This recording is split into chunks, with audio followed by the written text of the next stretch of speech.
M. Fortin a été représenté par plusieurs avocats dans ce dossier-là, dont certains sont inscrits au plumitif.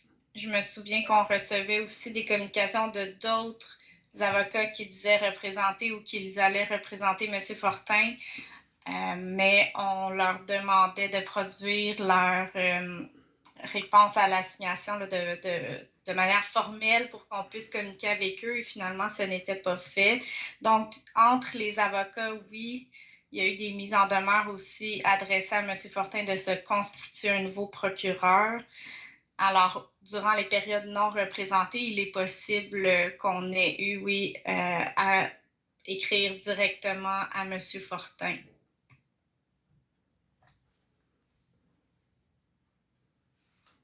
Quand vous dites « on », c'est vous? Mon cabinet. Bien sûr, Madame la juge, c'est RSS là, qui avait le mandat de représenter les défendeurs. Je suis une des avocates au dossier.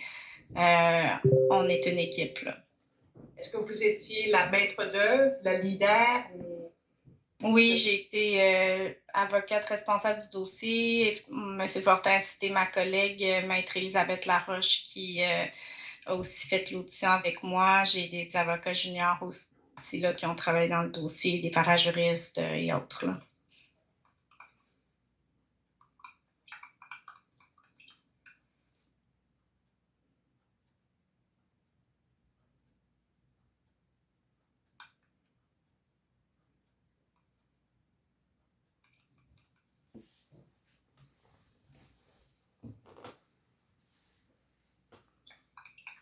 Vous, en 2015, en fait, vous êtes reçu depuis quand, maître David?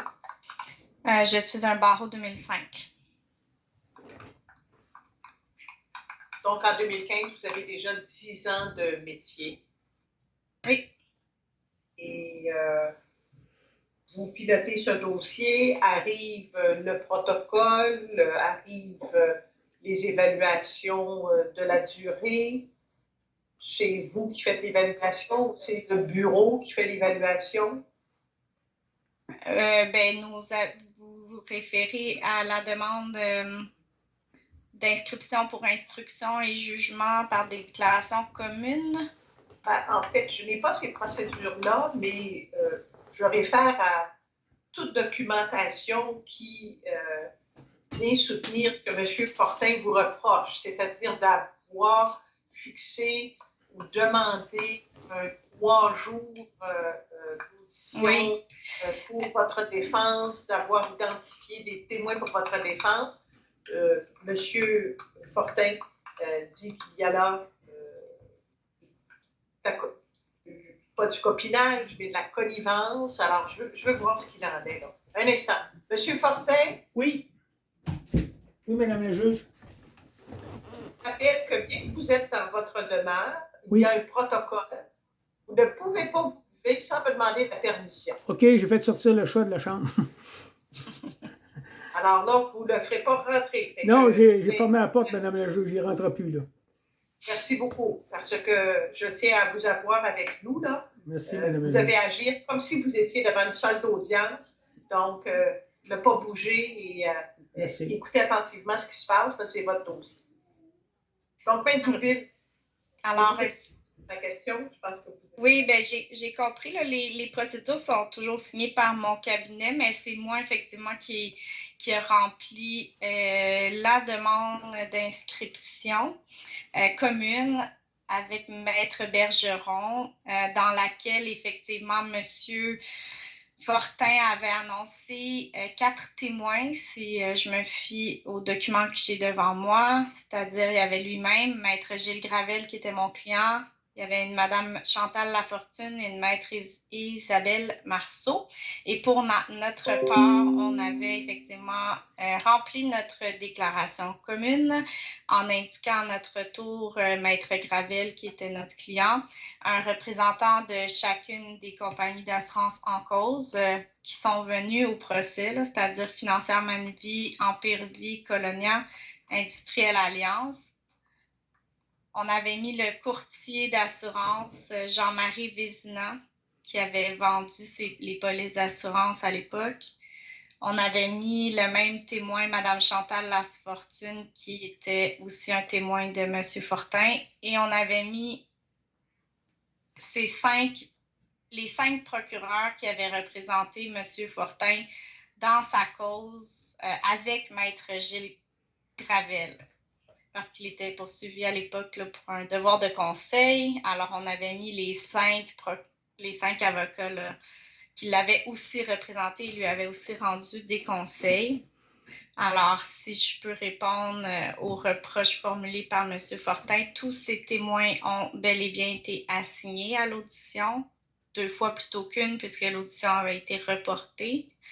Et compte tenu, c'est une stratégie de défense là, dont je n'ai pas partagé avec M. Fortin, mais je peux vous confirmer qu'effectivement, pour les témoins Vézina et les 5 procureurs de M. Fortin, suite au contre-interrogatoire de M. Fortin, et compte tenu de l'admission des pièces et des écrits de ces témoins-là, il a été jugé plus requis que leur présence soit retenue à la cour. Donc, on a procédé sur leurs pièces admises au procès et considérant les admissions de M. Fortin lors de son contre-interrogatoire. Donc, ces témoins-là ont été libérés.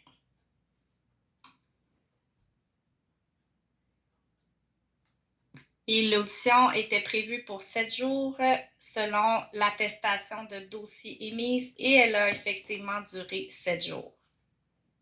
Si vous regardez au bas de la page du jugement de la juge Jacob, vous avez les dates d'audition. Alors, on a respecté l'échéancier de la Cour.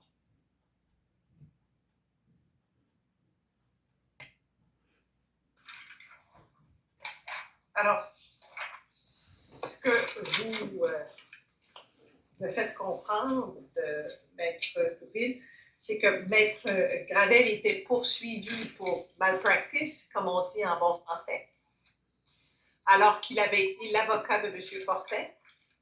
Exact. Et je comprends que M.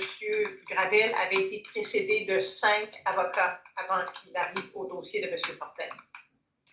Précédé, avant, on avait mis les 5 avocats au dossier. Il y en avait 2 avant et 3 après.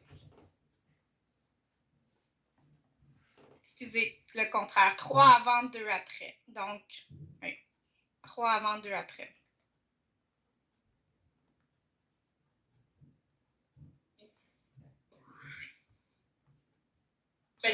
Vous avez entendu M. Fortin nous parler de connivence entre les avocats, d'arnaque, de tentative de le faire tomber